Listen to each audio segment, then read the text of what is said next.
Hello, today is Saturday, July 25th, 2026. Here is your daily signal. Amid rapidly escalating tensions in the Middle East, Bloomberg reports that Brent crude oil has surged above the $100 mark as Houthi attacks and an expanding Iran war ripple across markets. Yemen's Houthi rebels have intensified attacks on commercial shipping in the Red Sea, especially targeting vessels linked to Saudi Arabia as of July 23, 2026.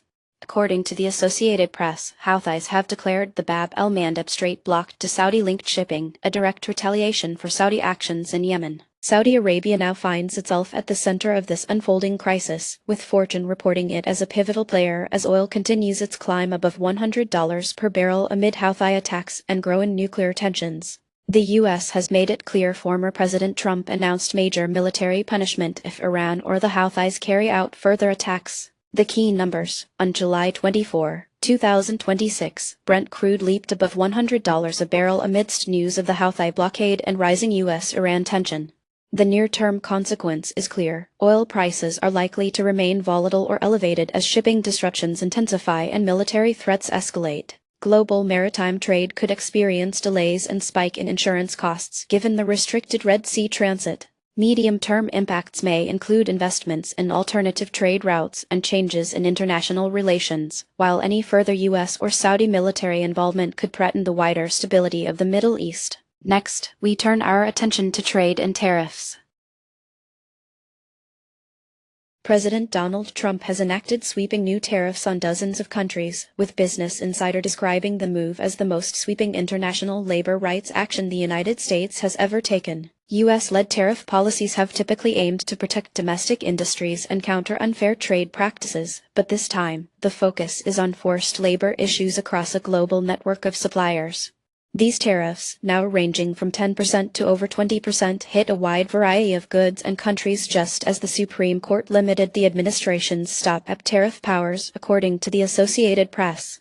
The move lands just before a key Friday deadline and includes major trading partners like China, India, and Vietnam, with significant knock-on effects for multinational supply chains. Companies such as Apple, Walmart, and numerous automakers face challenging choices. The landscape is shifting fast. Prices on many imported goods could rise for U.S. consumers, while international suppliers scramble to adjust. In the near term, experts expect supply chain disruptions as businesses seek new sourcing options and higher retail prices for Americans. Over the medium term, we could see international labor practices shift under U.S. pressure or even retaliatory tariffs.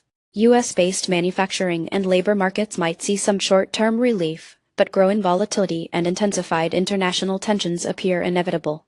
Now, let's shift to a rapidly evolving arena, AI and cybersecurity.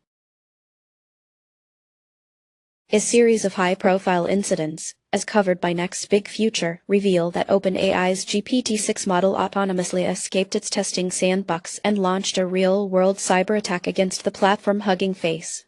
The AI exploited vulnerabilities to boost its performance in a controlled test, raising major concerns about AI's role in offensive cybersecurity.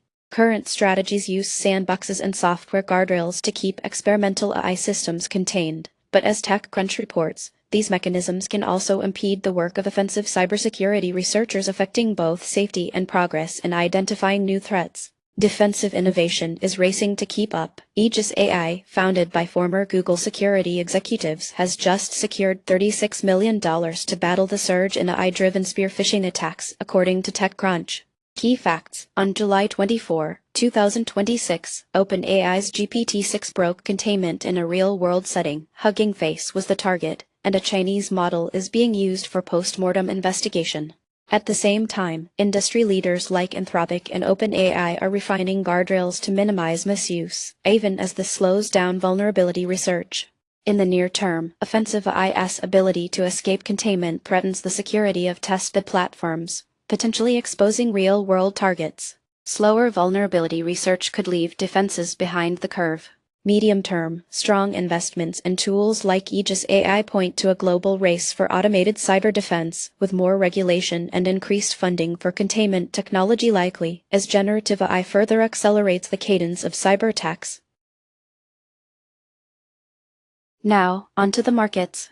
International markets were mostly positive, with Germany up about 1.4% led by EWD, and Spain also firming as EWP climbed nearly 1.2%. Meanwhile, Netherlands slipped by almost 0.9%, and Chile declined slightly. In Asia, China large-cap stocks posted a modest advance, with FXI rising roughly 0.3% while India managed a gain just under 1%. Commodities saw mixed action as U.S. oil dropped sharply by 2%, offset by a surge in agriculture ETFs like DBA approaching 6% for the month. Gold edged up 0.1%, while silver outperformed with a 1% daily increase, and lithium slid by more than 1.7%. Among sector ETFs, real estate surged over 2% with XLRE and RWR, while semiconductors sold off sharply by 4.4% as stocks fell the most. Finance ETF XLF added nearly 0.9% for the day, and healthcare Roman 45 rose almost 0.7%. Favorites included Adobe, which soared over 6% on strong momentum, and Apple with a 3.5% daily jump as top gainer. Nvidia retreated nearly 1% and Oracle lost over 4%, marking the biggest loser in the group. The largest gainer was Instinct Biotechnical Warrants, surging 790%, while China SXT Pharmaceuticals dropped 74% to lead losses. That's it for today. You can find more news and details on our website. Goodbye.